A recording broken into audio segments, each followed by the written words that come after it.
ఎందుకుందంటే ఏమని చెప్తామక్క? ఎవరి దగ్గరుంటే వాళ్ళదైపోద్దా? ఏమో పల్లవి వాళ్ళక్క స్థానంలోకి వస్తోందని నీ చిన్న కోడలే పెట్టి పల్లవిని బయటికి పంపాలని చూస్తోందేమో.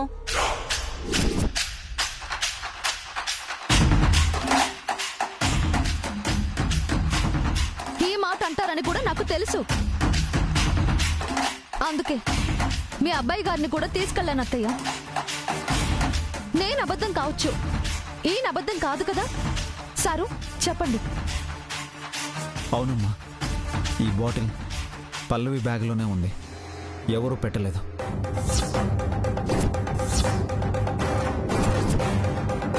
పల్లవి, నీ బ్యాగ్లో మందు బాటిల్ ఉంటావేంటి?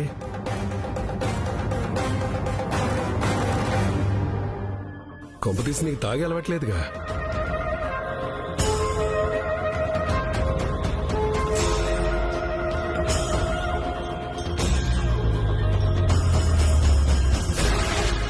మాట్లాడవేంటబ్బా? అడుగుతున్నారు కదా. మా ఇంట్లో మగవాళ్లకే ఇలాంటి దరిద్రమైన అలవాట్లు లేవు. ఇక ఆడవాళ్లకంటే అస్సలు సహించం, క్షమించం కూడా. చెప్పు, ఇది కూడా నీ ఫ్రెండ్స్దే అని చెప్పు. దీన్ని వాళ్ళే నీ బ్యాగ్ లో వేశారని కూడా చెప్పు.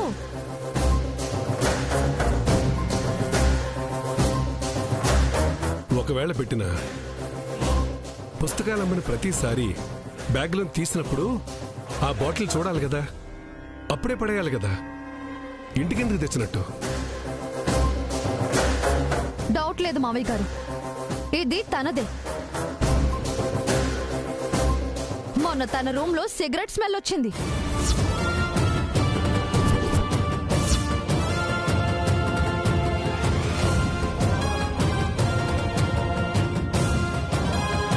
మేం వెళ్లేసరికి సామ్రాణితో కవర్ చేసేసింది. కానీ ఈసారి దొరికిపోయింది. తిను పైకి కనిపించేంత మంచిది కాదు మావయ్య గారు. తనకి లేని అలవాట్లు లేవు.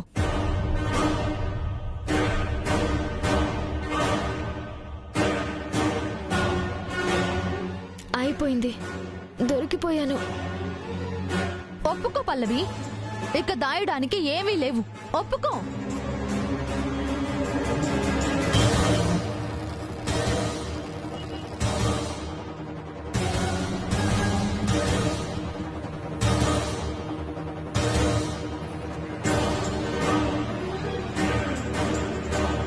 ధరణి, తనకేం తెలీదు.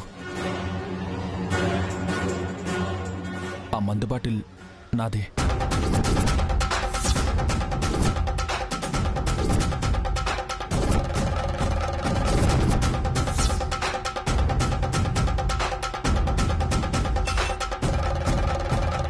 నేనే తన దగ్గర ఉంచమన్నాను.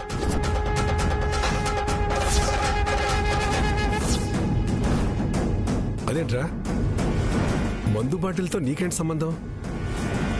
అసలు నీకు అలవాట్లేదుగా. మాట్లాడవేంట్రా?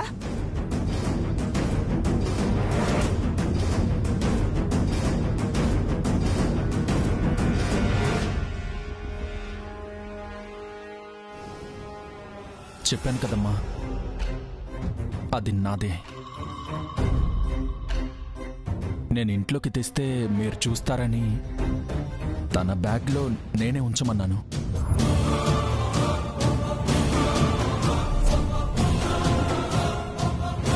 పాపం నా పేరు చెప్పలేక మీ అందరితో మాటలు పడుతుంది.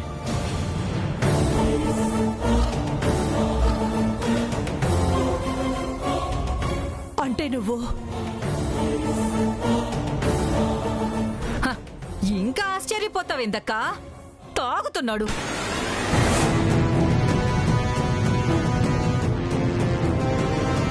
పెండ్లం చేసిన మోసం తట్టుకోలేక తాగుబోతైపోయినాడు నా కొడుకు.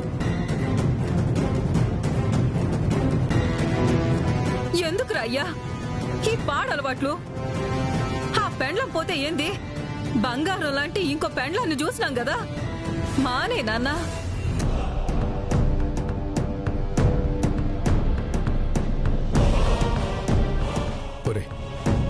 మనసు బాగోకపోతే మాతో బాధలు పంచుకోవాలి గాని ఇలా పాడాలబట్టి ఎవరైనా చేసుకుంటారా? వద్దు నాన్న, ఇప్పటికే నువ్వు బాధపడుతుంటే చూసి తట్టుకోలేకపోతున్నావు. ఇంకా నువ్వు చెడు వ్యసనాల పాలైతే మేము అసలు తట్టుకోలేం.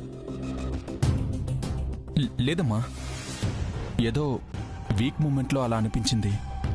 Now I'm okay. నువ్వు ఇప్పుడు ఓకే, కానీ నీ వల్ల బంగారం లాంటి పిల్ల మాటలు పడాల్సి వచ్చింది చూడు.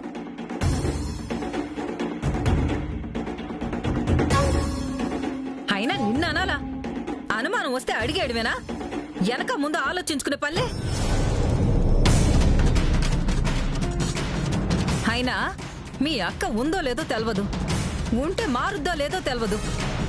అట్లాంటిది వచ్చుద్దని చెప్పి దానికోసం బంగారం లాంటి బిడ్డ జీవితం నాశనం చేస్తావా? అమాయకురాలి మీద నిందలేస్తావా?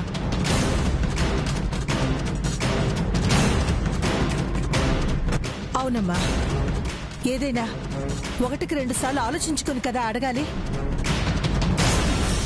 అమ్మా, ఇందులో టైలర్ తప్పేం లేదమ్మా. పరిస్థితులన్నీ అనుమానించేలానే ఉన్నాయి.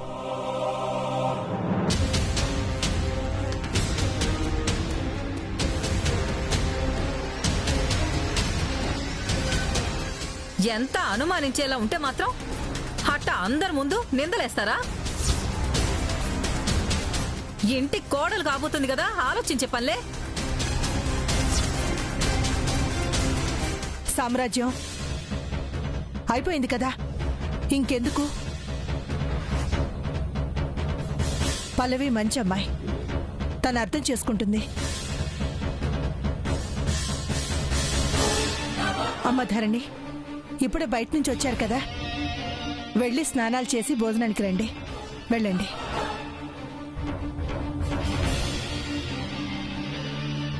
విక్రమ్, నువ్వు ఆ పాడలవాట్లు చేసుకోవద్దు నాన్న.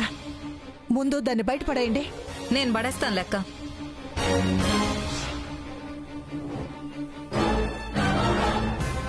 బావగారు మంద అలవాటు చేసుకునే ఛాన్సే లేదు. పల్లవిని కాపాడడానికి అబద్ధం చెప్పారా? అలా తప్పుల్ని వెనకేసుకొచ్చే మనిషి కూడా కాదే. ఏదో జరిగింది.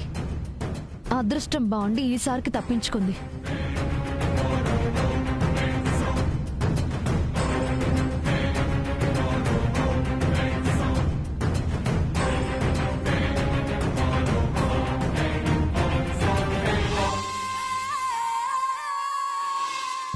నన్ను పట్టించడానికి ఎన్ని ప్రయత్నాలు చేస్తున్నావు ధరణి, కానీ నా అక్కకు అన్యాయం జరిగింది కాబట్టి, నేను ప్రతీకారం తీర్చుకోవడం న్యాయం కాబట్టి అదృష్టం నా వైపుండి నేను దొరకట్లేదు. మిమ్మల్ని సర్వనాశనం చేసేదాకా దొరకను కూడా.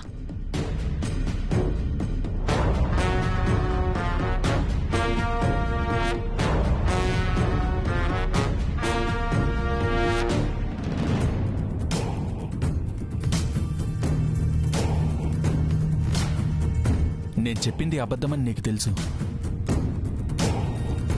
ఇప్పుడు నువ్వు నాకు నిజం చెప్పు. నీ బ్యాగ్లో ఆ మందు బాటిల్ ఎందుకుంది? అది నీది కాదు కదా?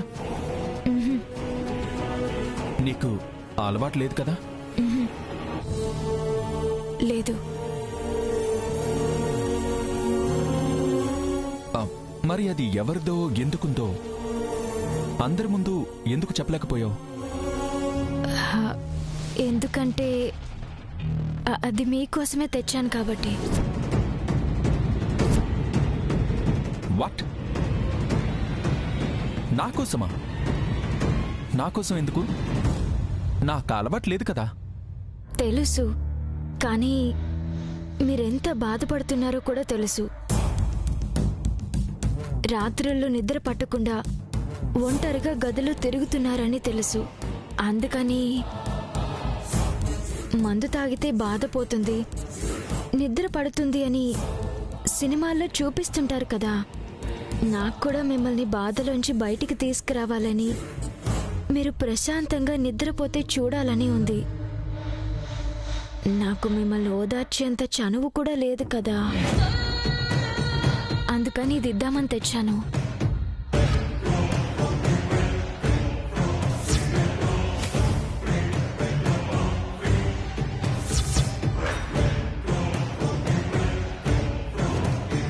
కానీ ఆ ఇచ్చే ధైర్యం కూడా చేయలేక ఇలానే బ్యాగ్లో ఉంచేశాను. ఇలా దొరికిపోయాను.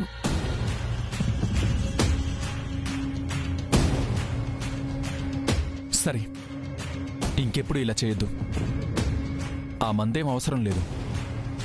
కాలమే మెల్లగా అన్ని బాధల్ని నయం చేస్తుంది. సరేనా?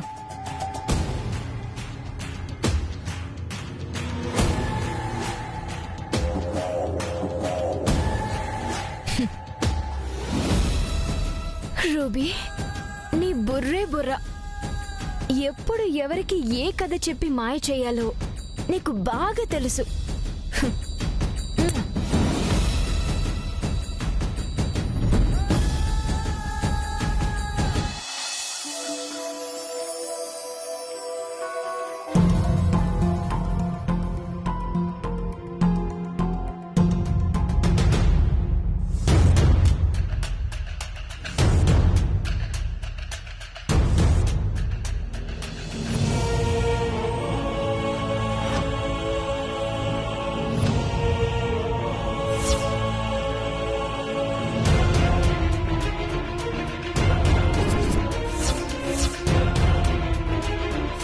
తనకేం తెలీదు. ఆ మందు బాటిల్ నాది.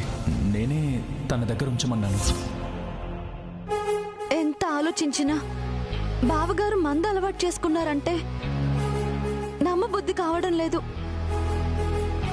అది ఖచ్చితంగా బావగారిది కాదు, ఆ పల్లవిదే.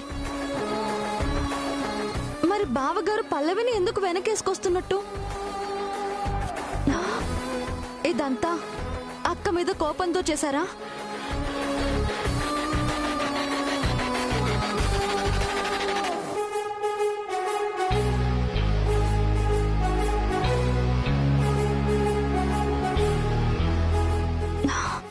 అక్క, నువ్వు రాకపోతే ఇలాంటి దారుణాలు ఇంకా చాలా జరుగుతాయి.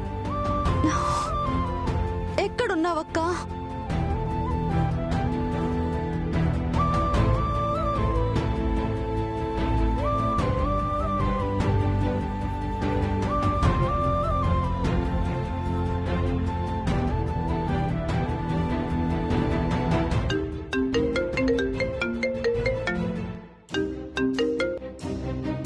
హలో, చెప్పన్నా. ఏం లేదమ్మా, పొద్దున్నుంచి అన్ని పోస్టర్లు అంటించాం కదా, ఎవరైనా ఫోన్ చేశారా? లేదన్నా. ఇంకా అక్క కంట పడలేదేమో, లేదా అక్కని చూసిన వాళ్ళెవరూ ఆ పోస్టర్ని చూడలేదేమో, లేకపోతే అసలు అక్కని ఎవరు చూడలేదా? అదేం లేదమ్మా, ఈరోజే అంటించాం కదా, కొంచెం టైం పడుతుంది. అయినా మన ప్రయత్నం మనం చేద్దాంలేమ్మా. రేపు పొద్దున్న నేను యాక్సిడెంట్ జరిగిన చోటుకు వెళుతున్నాను కదా, ఆ చుట్టుపక్కల ఎంక్వైరీ చేస్తాను. అలాగే పక్కన అడవి కూడా ఉందంట, ఆ దగ్గరలో వెతికితే ఏమైనా ఆధారాలు దొరకొచ్చు. అలాగే అన్నా. అన్నా, ఏమైనా తెలిసినా నీకేమైనా అవసరమైనా ఫోన్ చేయి. సరేనమ్మా, ఉంటాను. ఎవరు టైలర్ ఫోన్లో? శివుడన్నా. పోస్టర్లు అతికించాం కదా, ఎవరైనా అక్క గురించి ఫోన్ చేశారేమోనని అడిగారు. అంత తొందరగా అనుకున్నవన్నీ జరిగే అదృష్టమే ఉంటే ఈ సమస్యలన్నీ ఎందుకొస్తాయి? కానీ వదలను. అక్కని మళ్ళీ ఇంటికి తీసుకొచ్చేంత వరకు ఈ ప్రయత్నాలు వదలను. నేను అక్కని ఇంటికి తెచ్చి తీరుతాను. నేనేం మాట్లాడినా నిన్ను నిరుత్సాహపరిచినట్టే ఉంటుంది టైలర్. కానీ ఒక్క విషయం చెప్తాను విను. నువ్వు చేయాల్సింది నువ్వు చేసావు కదా, ఇంకా దాని గురించి ఆలోచిస్తూ మనసు పాడు చేసుకోకు.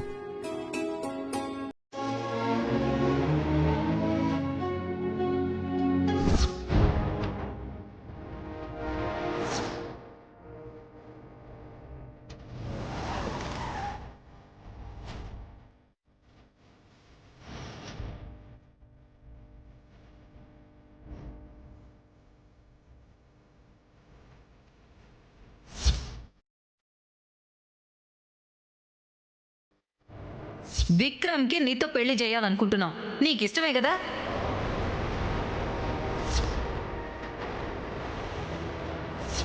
నీ బ్యాగ్లో ఆ మందు బాటిల్ ఎందుకుంది? అది మీకోసమే తెచ్చాను కాబట్టి. నా కోసమా? నాకు కూడా మిమ్మల్ని బాధలోంచి బయటికి తీసుకురావాలని, మీరు ప్రశాంతంగా నిద్రపోతే చూడాలని ఉంది. అందుకని ఇది ఇద్దామని తెచ్చాను.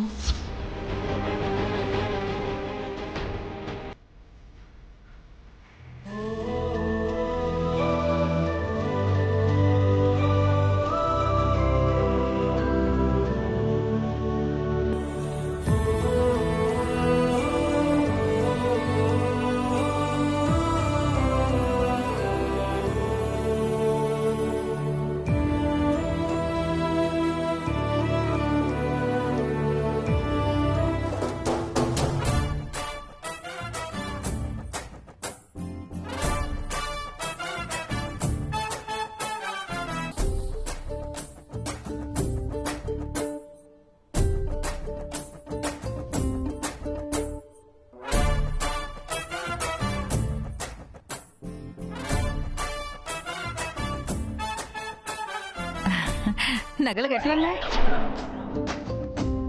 కొత్త కోడల్ని కలిసి వస్తాను.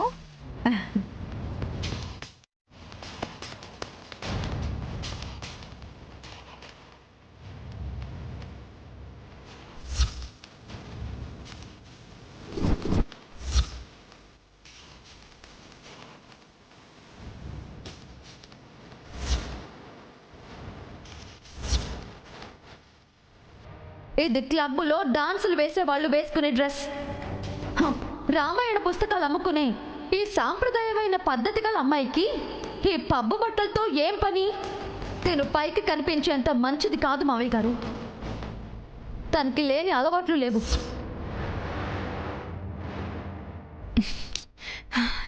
ఏం టెన్షన్ రా బాబు. ముందు రోడ్డు మీద తప్పించుకున్నా, ఇప్పుడు ఇంటి దగ్గర. ఆ పెళ్ళి ఏదో తొందరగా అయిపోతే బాగుంటుంది. ఈ టెన్షన్ నుంచి తప్పించుకోవచ్చు.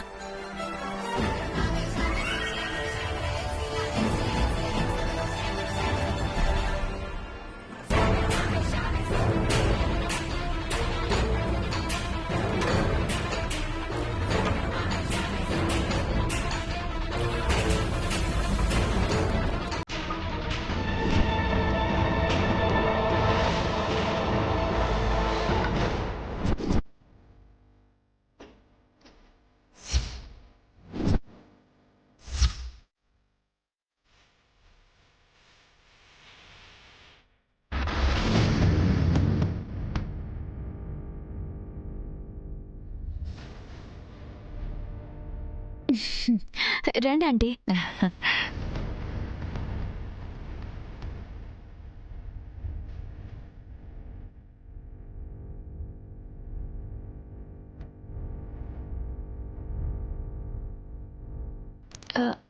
ఇదేంటంటీ ఇప్పుడు నగలు అలంకరించుకున్నారు? ఏం లేదమ్మా, బాగా మొహం వాచున్నా కదా. అదే పడుకునే ముందు ఇలా నగలు వేసుకుంటే లక్ష్మీదేవి ఇంట్లో తిరుగుతుంటదిలే. ఓ అలాగా. అవును, ఈ టైంలో వచ్చారు, నిద్ర పట్టడం లేదా? అవునమ్మా, పాపం నీ గురించి ఆలోచిస్తూ ఉన్నా. ఆ ధరణి మాటలకి యాడ బాధపడుతుండావోనని ఓదార్చిపోదామని వచ్చిన. నీ ఓదార్పులు ఎవడికి కావాలి? హాయిగా 4 సిగరెట్ దమ్ముల్లాగి రిలాక్స్ అవుతుంటే డిస్టర్బ్ చేశావు. ఏం చేస్తావంటే, నేనంటే ఎందుకో ధరణికి పడ్డం లేదు. దాని మొహం, దాని మాటలేం పట్టించుకోకు. వాళ్ళక్క బదులు నువ్వు వస్తుండావు కదా, కుళ్ళు. అందుకే ఏదో ఒకటి అంటా ఉంటది. అవును, అది సరే. ఒకవేళ శ్రావణి నిజంగా వస్తే ఆంటీ? ఏంది వచ్చేది? అది బతికుందన్న గ్యారెంటీనే లేదు. ఉన్నా సిగ్గుకి సగం సచ్చి ఇటు పక్కకి రానే రాదు. నువ్వు ఆ సంగతి మర్చిపో. ధరణి లేదు, దానక్క లేదు. ఇక నీది నాదే రాజ్యం. ఇప్పుడు మీరు బాగానే సపోర్ట్ చేస్తున్నారు, కానీ మీరు ఏంటి గెస్ట్ కదా.